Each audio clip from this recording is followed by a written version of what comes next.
The rumor of London getting an NFL team has persisted for years, but there's a greater chance of sports crossing the pond in a different way.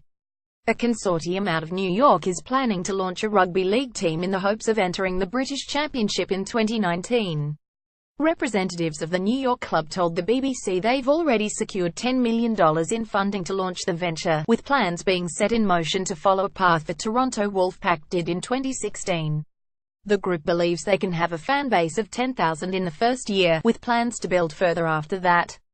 Toronto entered the British League One in 2016 and immediately made an impact.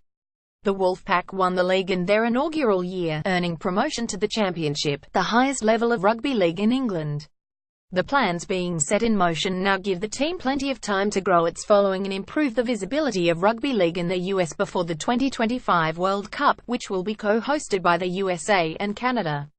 The prospective New York team would play in the 25,000-seat Red Bull Arena, meaning the infrastructure is already in place to host games. One of the common questions that arises when discussing the NFL in London is how players will adapt to different time zones, as well as the cost to teams needing to travel. The consortium out of New York is planning to offer full reimbursement to teams traveling to the US to play, alleviating those concerns.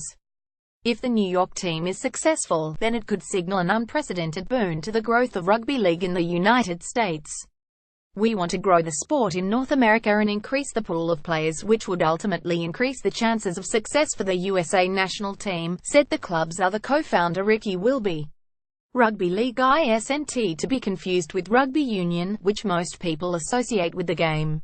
League is played with similar rules, but rather than a free-flowing ruck and maul based on possession, teams only control the ball for a series of 6 tackles, which operate like downs in the NFL.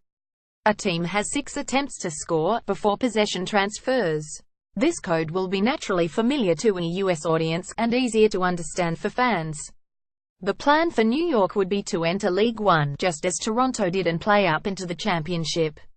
That puts the team on a clock to perform from its inception to reach the highest level in time to garner interest for 2025. That will be the most interesting thing to watch, and a determining factor whether rugby league can catch on.